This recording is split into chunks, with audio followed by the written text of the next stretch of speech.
Hey guys, welcome to the tie-in studio, and we are actually going to tie a fly today. I know some of you have already started, and that's awesome. However, there's a lot to this. This is a lifetime of learning, just like fly fishing. And I'll tell you that throughout my life, I have greatly enjoyed fly tying, and it's been something that has really enhanced my life. However, I do it way less than I used to. Just because I got kids and things like that, and this has given me an excuse to really get into it. And also, I've got Leif here as a student. You can't see him, but Leif is interested in learning how to do this, and so we're doing that as well. So first, this is your vise.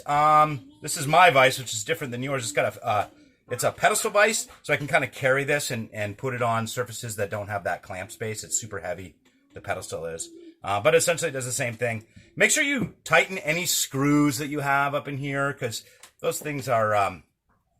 they're not manufactured as well as they could be. So just make sure that they don't feel sloppy, and that your jaws, these are your jaws right here, that your jaws open and shut and aren't too loose. Just adjust the throat here to get that so that it closes those jaws thoroughly. So basically, we're going to tie a griffiths gnat today, which is a dry fly and one of the easier ones to tie.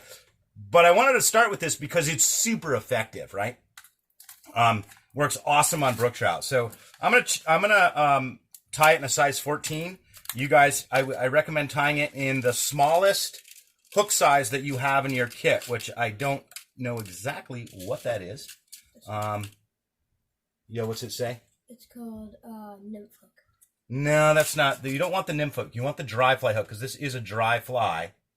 Yeah. I fish it in a pretty small size, as you're gonna see. Dry fly hook. That's a nice dry fly hook, but see if you've got a smaller one, Leif. You probably do. And then you're going to put that hook barely in the jaws, like barely holding it, like so. So, right, you want to put it right where the hook kind of curves and barely pinch it. Put that real up close for you to see. Barely pinch it. So that the top of the hook is horizontal. So let me just help Leif here real quick. Dry fly hook, streamer hook. Well, that might be what you have, so go with the dry fly hook, which is cool. It'll just be, with the hook you guys have, it'll be a big one. Basically, the griffiths gnat's it's a popular pattern, and any fly fisherman that does a lot of fishing, especially in brookie waters, is going to have that in their kit. It is a midge, which is one of our big families. Probably one of of all those big families, maybe the least important, at least here in the east. But in some rivers, especially out west, it is extremely important. It's in the order Diptera, which literally it's in the mosquito family, or the little no-see-am or blackfly family. It has an incomplete life cycle. Starts out as an egg, then it turns into this maggoty-looking worm thing. And you can see them all the time in stagnant water. You see a lot more in stagnant water, but there are lots of varieties that are also in colder water. And yeah, there are biting varieties and non-biting varieties. But they are definitely something that trout will target. However, that being said, I'm not convinced that most of the fish that hit this fly aren't thinking it's something more like a beetle or an ant. And I said before, for whatever reason, trout love ants. So it is an attractor pattern of sorts, although I guess the original inventor probably really was thinking this thing looks like some kind of little no-see-am black fly midge. So here we go. Leif, I'd lift up your shaft. Yep. So it's a little higher. And is your hook in it yet? Yeah. Perfect. Okay, so we're going to start by pulling out our bobbin.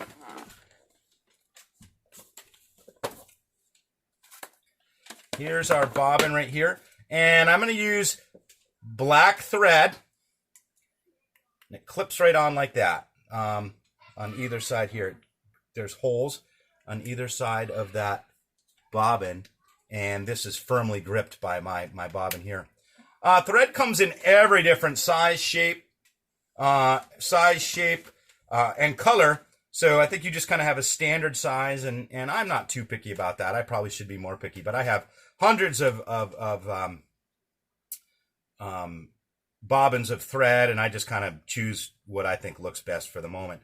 That being said, there is thread that's made of different types of materials: Dacron, nylon, even silk, which is what they originally used, and some of it has different types of coating, like some of it has a wax coating, which helps dubbing.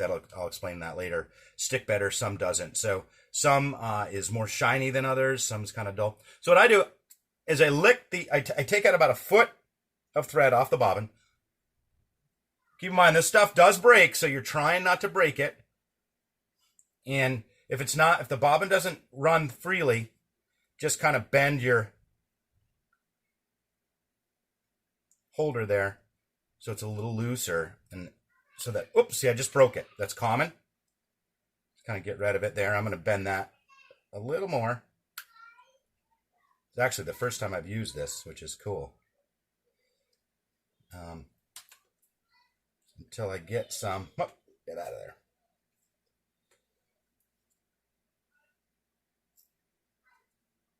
I really do need my light on my tying desk. I hate to admit it to you all, I don't do this near as much as I used to. See, I just broke it again.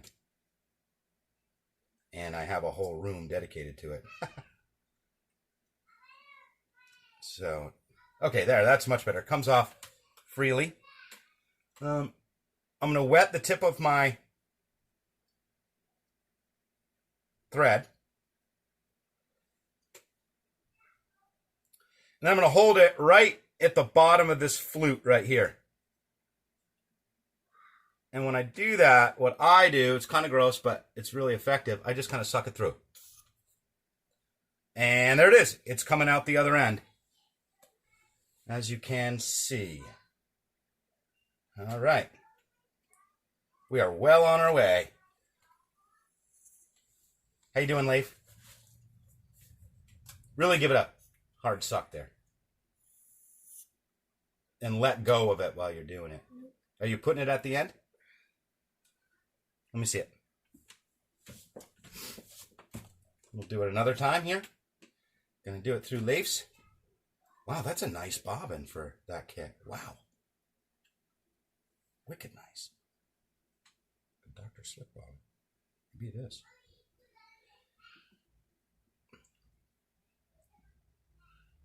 Do me a favor, you got your scissors?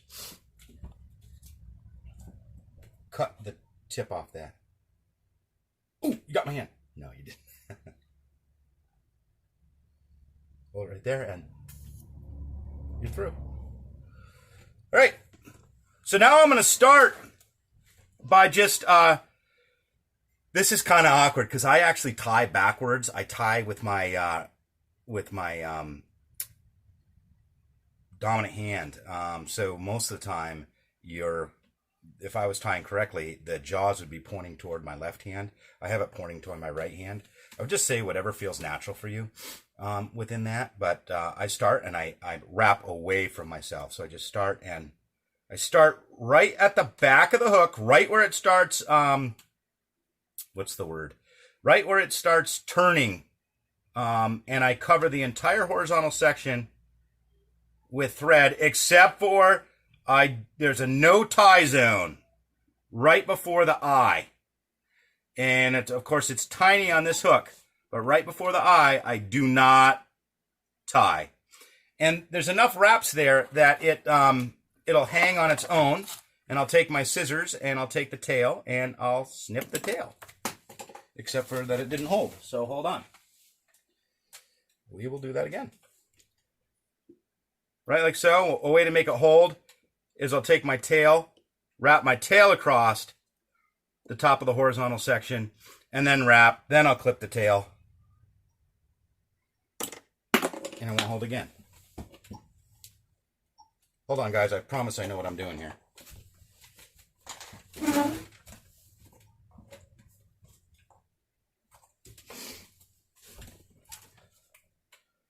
Ooh, having a hard time. Normally, this is not the case.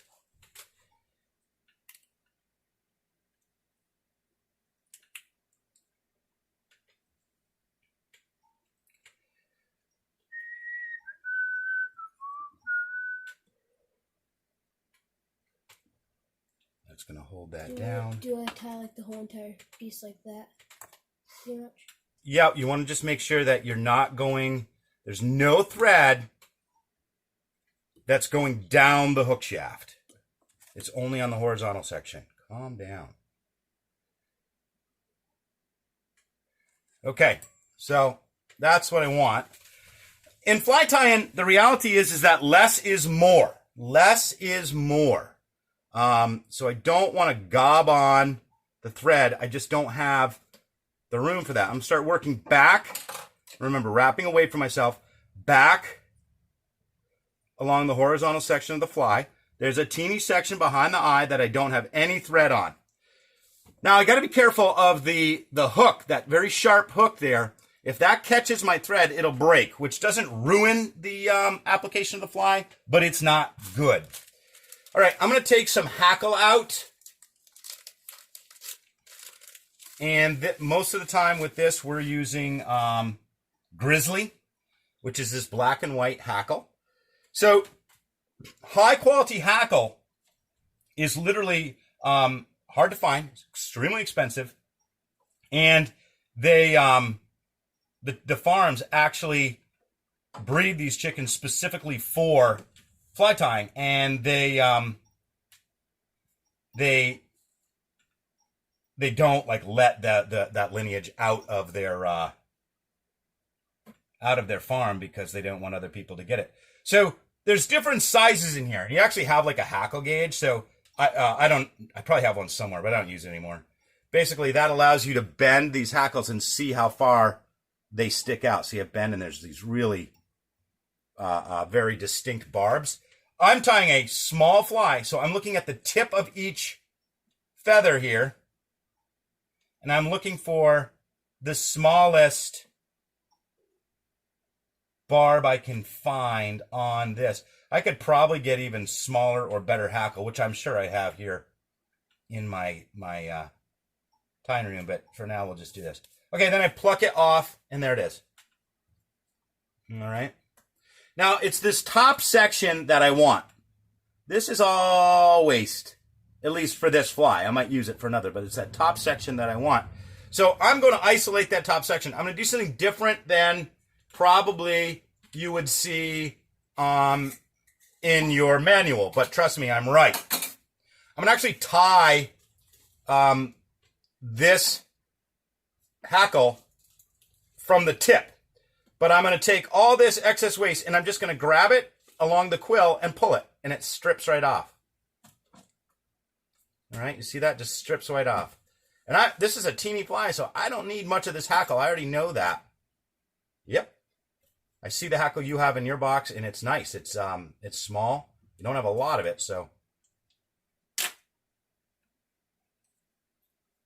So there it is right there. If I want to be really daring, I'll strip off even more because I know I'm not even going to use that much. All right? So, come on, bring a piece right over here, Leif. Let's see. So this is what you have in yours, which is holy teeny tiny. Do you have a bigger one? I mean, that is so small. Probably.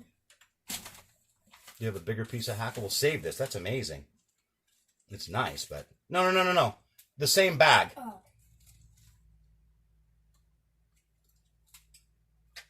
This says Grizzly on it. The bag you took this out of. That's yours. It's right there, Leif. Let's just see if you have a bigger one in there. Or if they're all that small. You have a bigger one in there. So you have all kinds of different sizes. I'd go for that big one, actually, when you're first tying. And I don't know if I'd strip anything off yours. I really don't, because it's so small. Which it's good. That means it's good. So, pop that away. And you're going to tie the tip, not the back, but the tip of that feather barely right where the hook starts turning. And you're going to tie it with two, I'd say more than 2, 5 or 6 really tight wraps. Careful not to catch your thread on the hook.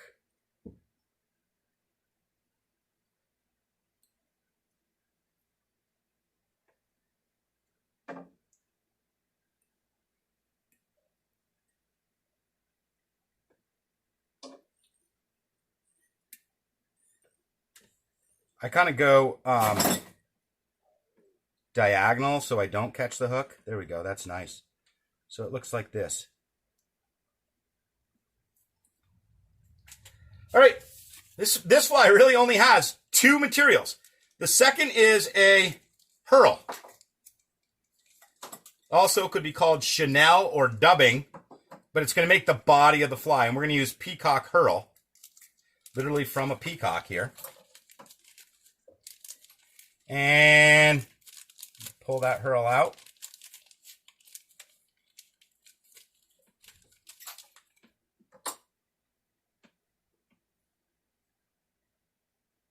This is your peacock herl. I'm going to pull 1, 2, and 3 sections of peacock out. And then I'm going to tie them at the same point as the tip of my grizzly with the white tips down. Like so. So 1, get that leave where I want it. Yep. Oh, you got good peacock herl too. 1, 2, 3, 4, 5. Nice tight wraps. Then I'm going to trim off that white peacock. These are big pieces. If you have thicker pieces, yeah, go for it. Let me see how thick your pieces are. Tall. Tall, yeah. I would still use 3 pieces though. Oh, this? Okay. Yeah. All right, so now we have peacock herl and then we have the grizzly. I'm going to pull my thread so I leave it right behind the front of the fly, not going into that no tie zone, that little tiny no tie zone. And I'm going to start wrapping in my herl, which is going to create the body of the fly. Dubbing does this. So does chenille, depending on the type of fly you're tying. And we'll learn all of those types. Now you can see I'm going to start getting this kind of midgy type body on the fly. I'm going to pull it closer to you when I get to the points. I like to kind of make like a comical cigar, meaning the front of the fly more toward the eye. I like to be just slightly thicker than what I have in the back. And now this fly is starting to look really nice. I'm tying all 3 strands of peacock herl at the same time. All right, making sure I'm respecting the no tie zone. I wrap it down. 1, 2, 3, 4, and I'm gonna just calm down, stop shaking, clip that off, and then I'm gonna tie again, because remember, that's where the whole thing could come undone. All right, it's got that cigar shape that I like.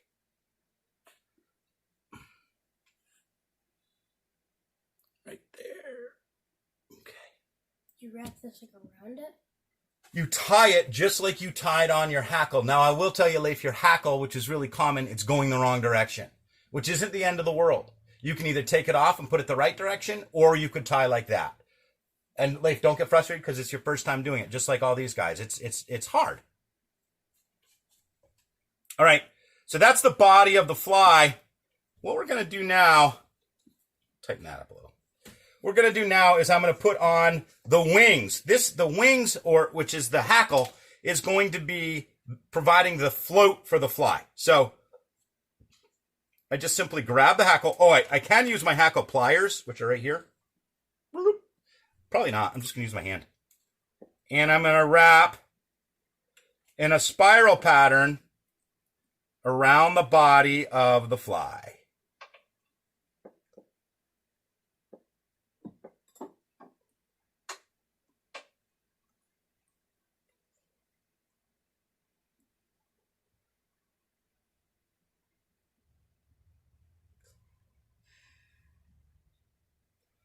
Once I get right up to that front, that eye, some more wraps.